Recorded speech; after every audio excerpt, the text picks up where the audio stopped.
अजून ठाकरे बंधूंची युती झाली नाही, तेच भाजपच्या मुंबई अध्यक्षाला लोकांचे बूट पॉलिश करून मतं मागावी लागतात. जेव्हा ठाकरेंच्या युतीची घोषणा होईल, तेव्हा हे भाजपवाले मुंबईत घरोघरी संडास साफ करायला आले तर आश्चर्य मानू नका. हा करिश्मा आहे ठाकरेंचा. भाजपचा एकनिष्ठ सतरंजा उचलणारा प्रवक्ता केशव उपाध्येला पण माहिती आहे की मुंबईचा महापौर भाजपचा नसेल.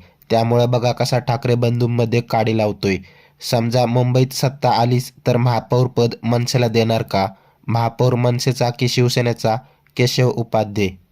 अखेर ठाकरे बंधूंची युती प्रत्यक्षात उतरणार आहे दुपारी 12 वाजता.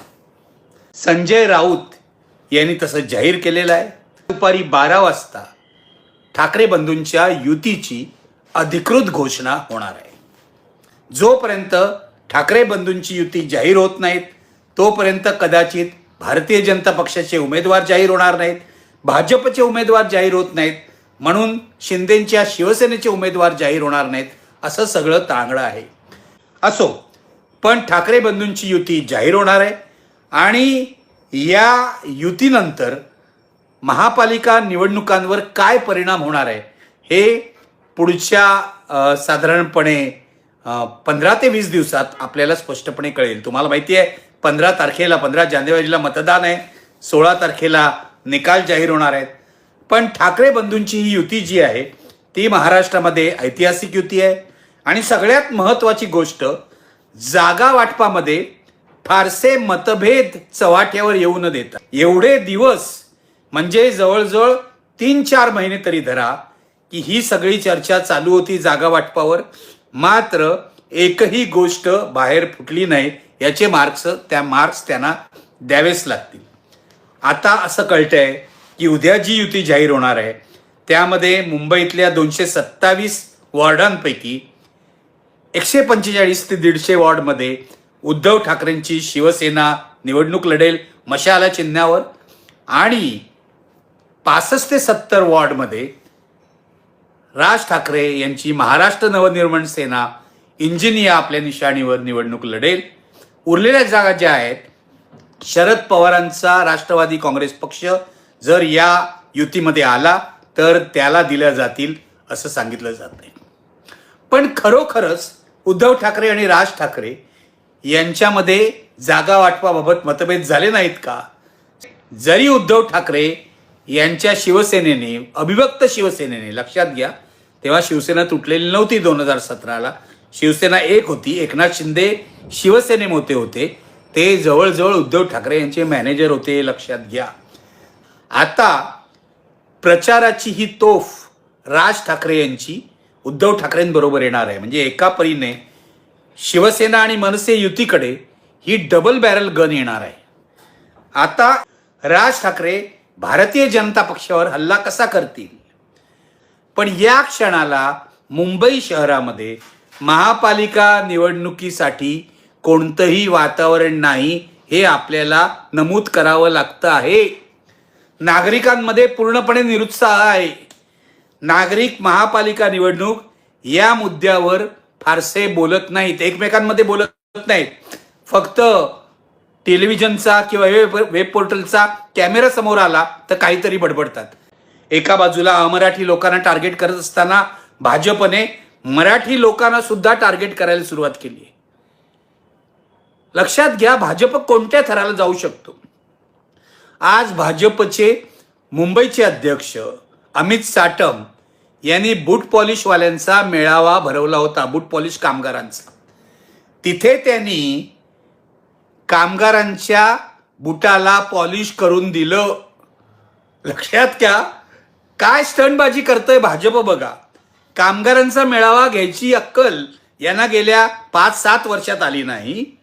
आज ते कामगारांचा मेळावा भरवतात आणि तिथे कामगारांच्या बुटाला अमित साटम स्वतः पॉलिश करून देतात. स्टंटबाजीमध्ये भाजपचा हात कुणीही धरू शकत नाही.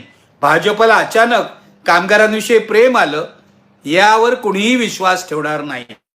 अशा प्रकारचे स्टंट भाजप पुढच्या काळात करणार आहे, खूप स्टंट करणार आहे. आणि भाजपचं पहिलं टार्गेट जे आहे ते मराठी माणसाची मतं फोडणं, मराठी माणसांची मनं वळवणं हे टार्गेट आहे. शिंदेकडे जागा लढणार आहे.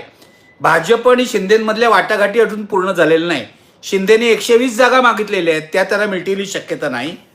फार तर शिंदेना 60 ते 70 जागा देऊ असं भाजपचं म्हणणं आहे.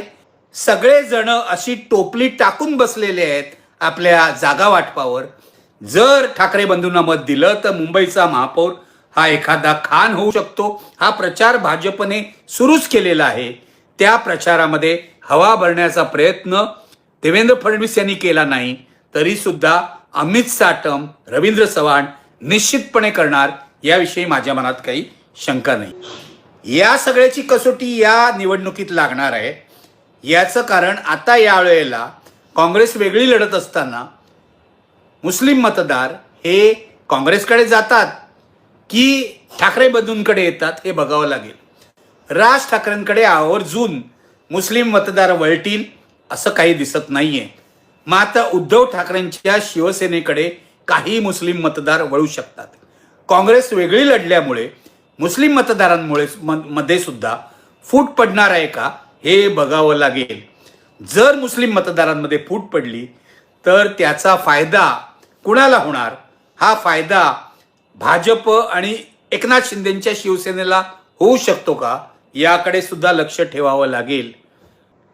मित्रहो, दुसऱ्या बाजूला काँग्रेस वंचित बहुजन आघाडीबरोबर युती करण्याच्या बेतात आहे. किंबहुना त्यांनी मन बनवलंय असं म्हटलंय. वंचित बहुजन आघाडी आणि काँग्रेस यांची युती विधानसभा निवडणुकीमध्ये, लोकसभा निवडणुकीमध्ये व्हावी अशी अनेकांची इच्छा होती जी झाली नव्हती.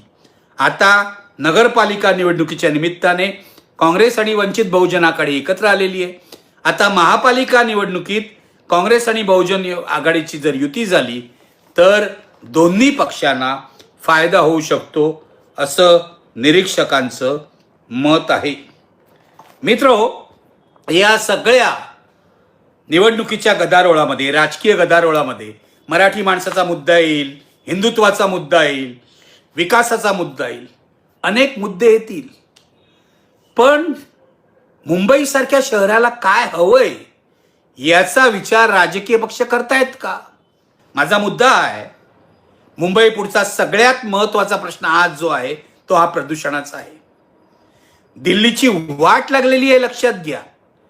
अरविंद केजरीवाल यांचं सरकार होतं तेव्हा दिल्लीमधली हवा खराब होती. आता भाजपचं सरकार आहे, ती हवा आणखीनच खराब झालेली आहे.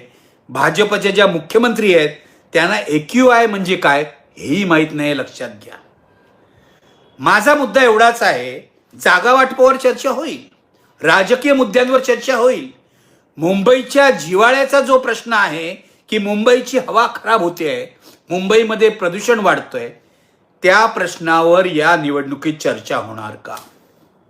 उत्तर ठाकरे बंधूंनी द्यावं, उत्तर भाजपने द्यावं, उत्तर एकनाथ शिंदेने द्यावं, उत्तर काँग्रेसने द्यावं. नागरिकांना ही उत्तरं हवी आहेत.